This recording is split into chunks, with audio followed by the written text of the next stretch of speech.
ஆன்ம நேய அன்பர்கள் அனைவருக்கும் ஆத்ம வணக்கம். வேலூர் சித்த வித்தை தவ மையத்தின் சார்பில் நம்முடைய ஞானபிதா ஜெகத்சோதி சுவாமி சிவானந்த பரமஹம்சர் அவர்கள் உலக மக்கள் நலன் கருதி உருவாக்கிய சித்த வேத தத்துவத்தை உங்களின் செவிகளுக்கும் சிந்தனைக்கும் பயன் தரும் வகையில் தினம் தினம் வழங்கப்படுகிறது. அதன் தொடர்ச்சியாய் இன்று 19ஆம் நாள் தொடக்கம். விளக்கில் எரிந்து கொண்டிருக்கிற அக்னி என்னவாகும்? அணைந்து போகும். அதன் காரணம் என்னவென்றால், அதிலிருந்து எரிந்து ஜொலித்து கொண்டிருக்கும் பொழுது மேல் பக்கமாய் வருகிற ஆவியாகிய புகை வெளியில் போகிறதற்கு தடையாய் இருந்ததினால் அதிலேயே அடங்கி நிறைந்து தடித்து அக்கினி எரிவதற்கு முடியாமல் அணைந்து போகிறது. இந்த மாதிரியாகத்தான் நமக்கும் விளக்காய் இருக்கிற ஜடத்திலிருந்து அக்னி எரிந்து ஜொலித்து நான் என்கிற அவஸ்தையான கண்ணாடி குடலின் வழியாய் விசாராதிகளாகிய புகையாய் இருக்கின்ற ஆவி வெளியில் போகிறதற்கு தடை நேரிட்டு அந்த ஆவி சேர வேண்டிய ஸ்தானத்தில் போய் சேராமல் ஜடத்திலேயே தங்கி நிறைந்து வீங்கியதால் எரியாமல் அணைந்து போகிறது. அப்போதுதான் செத்து போகிறது. தவிர அக்னி உண்டாயிருக்கிறது என்பதற்கு உதாரணம், இப்பொழுது இந்த ஜடத்தை தொட்டு பார்த்தாலோ தேய்த்து பார்த்தாலோ சூடு இருக்கிறது. ஆனால் ஒரு பிணத்திற்கு அந்த சூடு இருக்கிறதில்லை. காரணம், முன் விவரித்த மேஜை விளக்கிலிருந்து எரிந்து கொண்டிருக்கும் போது அதற்கு வைத்திருக்கிற கண்ணாடி குழலினுடைய அடியிலிருந்து அந்த கண்ணாடி குழாய்க்கு யாதொரு சம்பந்தமும் இல்லாமலாய் அக்னி எரிந்து கொண்டிருந்தது. அந்த சமயத்தில் அந்த குழாயினுடைய ஏதேனும் ஒரு பாகத்தை கை கொண்டு தொட முடியுமோ? முடியாது. காரணம், அதன் எல்லா இடங்களிலும் சூடு இருப்பதனால்தான். ஆனால் அதன் காரணம், கண்ணாடி குழாய்க்கு காலி வழி உள்ளதாலும் அதனுள் வாயு கதாகதம் செய்வதாலும் அந்த வாயுவோடு அக்னி சேர்ந்து அந்த கண்ணாடி குழாய் காலி வழி இடம் வரையிலும் வியாபித்திருப்பதாலும் அந்த குழாய்க்கு சூடு உண்டாயிற்று. அதனால்தான் அந்த கண்ணாடி குழாயை தொடுவதற்கு முடியாமல் இருந்தது. இவ்வாறேதான் இந்த ஜடத்திற்கும் காலி வழி உண்டு. அந்த காலி வழியின் வழியாய் ஜீவசக்தி சஞ்சரிக்கிறது. இதனுடைய ஒரு பாகத்தில் அக்னியும் உண்டு. அந்த அக்னி ஜீவசக்தியாயிருக்கிற வாயுவோடு சேர்ந்து இந்த ஜடத்தில் காலி வழியாயுள்ள எல்லா இடங்களிலும் வியாபிக்கின்றது. அப்பொழுது இந்த ஜடத்தை தொட்டால் சூடு உண்டாகிறது. அந்த அக்னி அணைந்து போனால் சூடு உண்டாகிறதில்லை. அது எப்படி என்றால், முன் சொல்லப்பட்ட மேஜை விளக்கிலிருந்து அக்னி எரிந்து கொண்டிருக்கும் பொழுது அதற்கு வைத்திருந்த கண்ணாடி குழாய் சூடு உண்டாகிறது.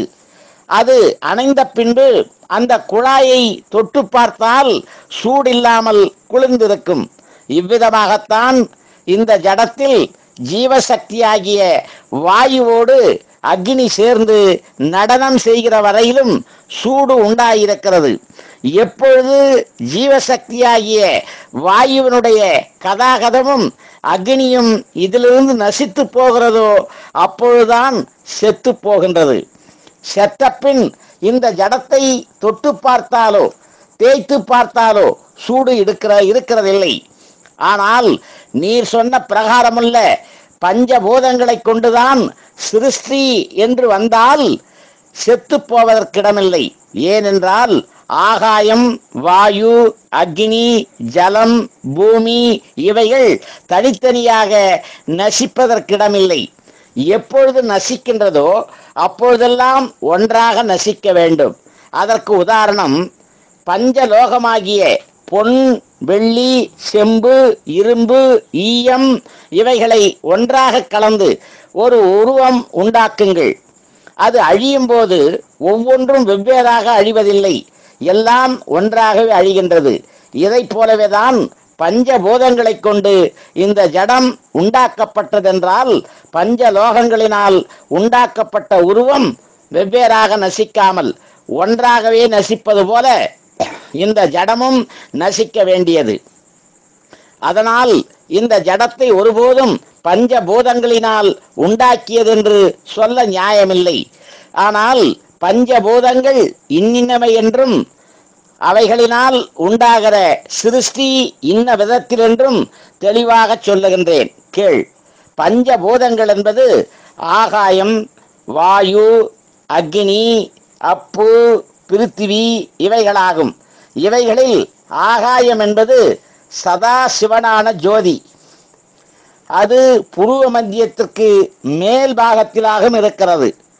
அந்த ஜோதியிலிருந்து கீழ்பாகமாய் புருவ மத்தியம் வரையிலும் சிவனாக ஜீவசக்தியாயிருக்கின்ற வாயுவும், சிவனாயிருக்கிற வாயுவிலிருந்து புருவ மத்தியத்தின் கீழ்பாகம் நாசி வரை ருத்ரனாயிருக்கிற வாயு பிரகாசித்து கொண்டிருக்கிற தேஜஸான அக்னியும், அந்த தேஜஸாகிய அக்னியிலிருந்து நாசியின் நுனி வரை கீழ்பாகமாய் ஜலாம்சமான விஷ்ணுவாயிருக்கின்ற மனமும், விஷ்ணுவாகிய மனத்திலிருந்து கீழ்முகமாய் அதாவது அடிப்பாகத்தில் பிருத்திவியாய் இருக்கிற பிரம்மா அந்தகாரமாயும் கெட்டியாயும் இருக்கின்ற அகங்காரமும் ஆகும். அதானது எவ்விதமென்றால் ஆகாச ரூபையாய் சதா சிவனாயிருக்கிற ஜோதிஷிலிருந்து சர்வ வியாபியாய் ஜீவனாய் சிவனாயிருக்கின்ற வாயுவும் அதிலிருந்து திரவித்து அதாவது திராவக ரூபமாய் நசித்து கொண்டு ருத்திரனாக அக்னி சொரூபமான தேஜஸும், அந்த தேஜஸிலிருந்து வியர்வையாய் ஜலமாகி வியாபக சீலனாய் விஷ்ணுவான மனமும், அதிலிருந்து கெட்டியாய் அந்தகாரமாய் பிருத்திவியாய் பிரம்மாவான அகங்காரமாயின. இவைதாம் பஞ்சபூதங்கள். இவைகளை கொண்டுதான் சிருஷ்டி. இதனால் தான் பஞ்சபூதங்களினால் சிருஷ்டிக்கிறதென்று சொல்ல காரணம். இவ்விதமல்லாமல் மண், நீர், தீ, வாயு, ஆகாயம் இவைகள் ஒன்று சேர்ந்து ஒரு சிருஷ்டி உண்டாகிறதில்லை. அது எதனால் என்றால் தானாகி சதா சிவனாயிருக்கிற ஜோதி சலித்து வியாபித்து ஜீவசக்தியாகிய வாயுவாகி தேயுவாகிய அக்னியாகி ஜலமாகிய மனமாய் பிருத்திவியாகிய அகங்காரமாய் வந்ததாகும். அப்பொழுதுதான் உலகம் உண்டானது. இவ்விதமாகும் உலகத்தின் நிலைமை. அதற்கு உதாரணம், தூங்குகிறோம் என்று சொல்லும் சமயத்தில் தன்னிலிருந்து ஜீவசக்தியாயிருக்கிற வாயு பிரகாசித்து வெளியில் பரவாமல் இருந்ததினால் உலகத்தை காணுவதோ அறிவதோ இல்லை. எப்பொழுது தூக்கம் விழித்து அந்த ஜீவசக்தியாகிய வாயு பிரகாசமாய் வெளியில் வியாபிக்கின்றதோ அப்பொழுது மனமும் அகங்காரமும் உண்டாயின. அந்த சமயத்தில் உலகமும் உண்டாயிற்று. தவிர பிணத்திற்கு உலகமில்லை. காரணம், தன்னிலிருந்து கதாகதம் செய்கிற ஜீவசக்தியாகின்ற வாயுவின் கதாகதம் இல்லாததினால் ஆகும். ஆனால் தனது சக்தி எப்பொழுது வெளியில் வியாபிக்கின்றதோ அப்பொழுது உலகம் உண்டாவதும், எப்பொழுது தனது சக்தி தன்னில் லயிக்கின்றதோ அப்பொழுது தன்னிலிருந்து உற்பவித்த உலகம் தன்னில் சேர்ந்து தானாய் தன்மயமாகின்றதுமாகும். இவ்விதம்தான் சிருஷ்டியினுடையதும் உலகத்தினுடையதுமான நிலைமை. இந்த விதத்திலுள்ள சக்திகளுக்குத்தான் பஞ்ச பிரம்மம் என்றும் பஞ்சபூதங்கள் என்றும் பஞ்சேந்திரியங்கள் என்றும் சொல்லப்படுகிறது.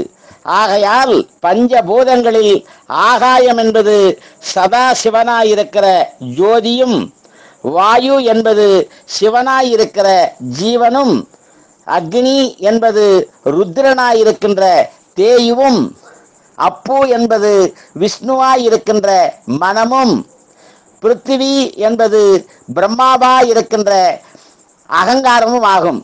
ஆனால் பஞ்சபூதங்களெல்லாம் அட்சரத்திலிருந்தாகும் உற்பவித்தது. அந்த அட்சரம் தானாயிருக்கின்ற பிரம்மம். இதை பற்றி முன்னால் சொல்லப்பட்டிருக்கிறதல்லவா? அவ்விதம் உள்ள தானே காலியாயிருக்கிற ஆகாயமும் ஆயிற்று. நன்று. நாளைக்கு தொடர்வோமா? ஆத்ம வணக்கம்.